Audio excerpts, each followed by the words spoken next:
ॐ पूर्णमदः पूर्णमिदं पूर्णात् पूर्णमुदच्यते पूर्णस्य पूर्णमादाय पूर्णमेवावशिष्यते। ओम शांति शांति शांति। वह सच्चिदानंद घन पर ब्रह्म पुरुषोत्तम सब प्रकार से सदा सर्वदा परिपूर्ण है। यह जगत भी उस पर ब्रह्म से पूर्ण ही है, क्योंकि यह पूर्ण उस पूर्ण पुरुषोत्तम से ही उत्पन्न हुआ है। इस प्रकार परब्रह्म की पूर्णता से जगत पूर्ण होने पर भी परब्रह्म परिपूर्ण है। उस पूर्ण में से पूर्ण को निकाल लेने पर भी वह पूर्ण ही बचा रहता है, अर्थात यह सब एक ब्रह्म ही है। महोपनिषद तृतीय अध्याय वैराग्य निरूपण। आज हम एपिसोड 38 में चौथे भाग पर प्रकाश डालेंगे, जो कि स्वामी निरंजन कृत उपनिषद सिद्धांत एवं वेदांत रत्नावली पुस्तक से लिया गया है और इसके लेखक हैं वेदांत केसरी स्वामी श्री निरंजन जी महाराज। आज तक स्त्री जाति की इतनी बड़ी हानि होने का कारण भी है तो वह एक यही है कि उसे सदा दासता का ही अधिकार दिया, स्वामिनी रूप नहीं दिया। उसे सदा अशिक्षित रखा, धर्म के नाम केवल पति सेवा का अधिकार दिया, वो आत्म धर्म से वंचित रखा।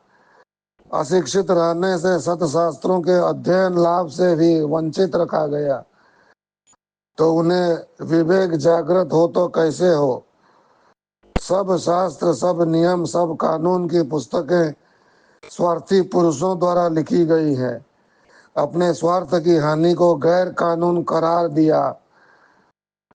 वो स्वार्थ पूर्ति के साधनों को उचित जायज धर्म रूप करार दिया। पुरुष की पत्नी मर जावे तो दूसरी शादी कर सकता है, और दूसरी मर जावे तो तीसरी चौथी कर सकता है, या एक साथ 3 4 10 20 भी राजा, मुस्लिम, भोगी, राजपूत लोग रख सकते हैं। और स्त्री का यदि पति मर जावे तो जीवन भर उसे विधवा रूप रहना धर्म बताया। यह कैसा स्वार्थमय मूर्खों का बनाया विधान है। किस धर्म में लिखा है कि पुरुषों को बहुत पत्नी रखने का अधिकार है एवं स्त्रियों के लिए बहुपति अपराध है? यदि इस प्रकार का अन्यायपूर्ण गलत विधि विधान है तो वह वास्तव में धर्म ग्रंथ नहीं, बल्कि दुराचारियों, अधर्म लोगों का स्वार्थमय सिद्धांत है। पर बेबस पराधीन नारी क्या कर सकती है?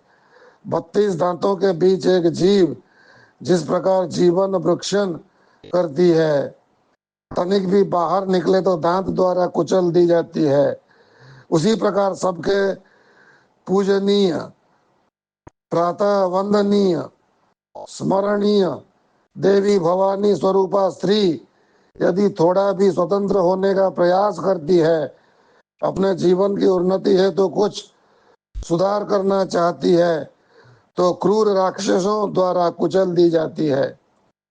जैसे गाय पशु को मालिक जिसके हाथ में बेच देना चाहते हैं वह उसके साथ चल देती है, आज वही व्यवहार स्त्री जाति के साथ हो रहा है। वह बड़े बड़े साधु रूप में घूमने वाले कामी पुरुष स्त्री की निंदा करते हैं, क्योंकि इन्हें निराशा की ठोकर लग चुकी है, अपमानित हो चुके हैं। अवसर उन्हें नहीं मिलने से अंगूर खट्टे हैं, कहावत प्रसिद्ध है। अतः नारी निंदा न करो, नारी रत्न की खान, इस नारी से उपजे भक्त ध्रुव प्रहलाद समान। आज देश में सैनिक सेवा कर रहे हैं, तभी आप घर में आराम से विलासी जीवन व्यतीत कर रहे हैं।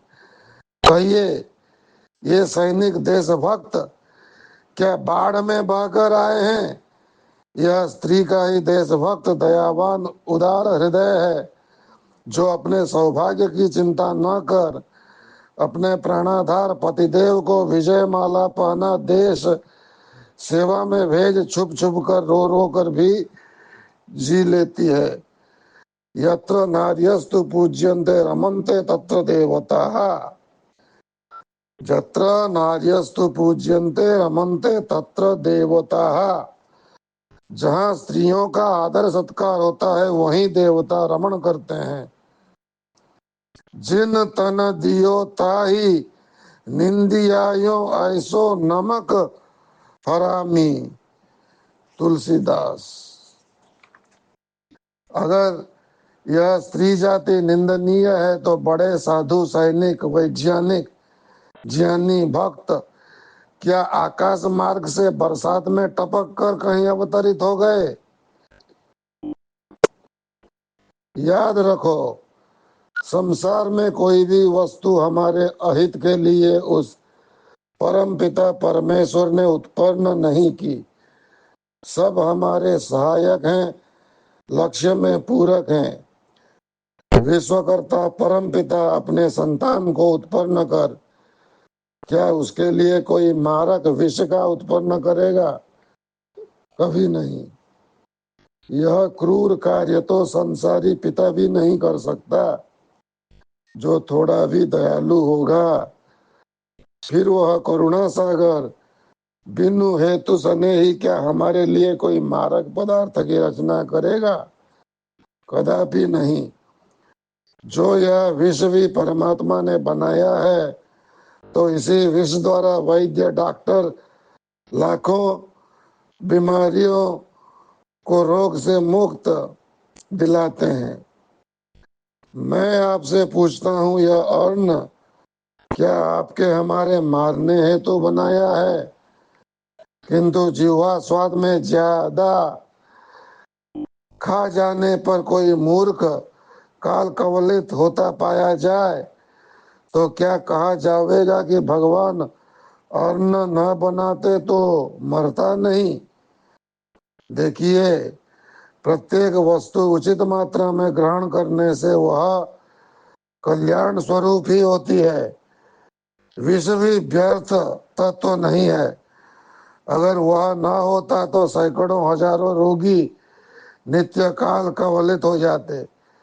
किंतु शरीर के विष को बाहरी विष दवा के रूप में देकर रोग मुक्त कर दिया जाता है। युक्ताहार विहारस्य युक्त चेष्टस्य कर्मसु युक्त स्वप्नावबोधस्य योगो भवति दुःख। गीता 6:17। नियमित आहार विहार, नियमित कर्म करने वाला, नियमित सोने तथा जागने वाले साधक के लिए ज्ञान योग को प्राप्त कर समस्त दुखों से छूट सकता है। तो ये प्रवचन लंबा है, इसको आगे बढ़ाएंगे अगले प्रवचन में, एपिसोड 39 में। आज प्रवचन यहीं समाप्त करते हैं। ओम शांति शांति शांति।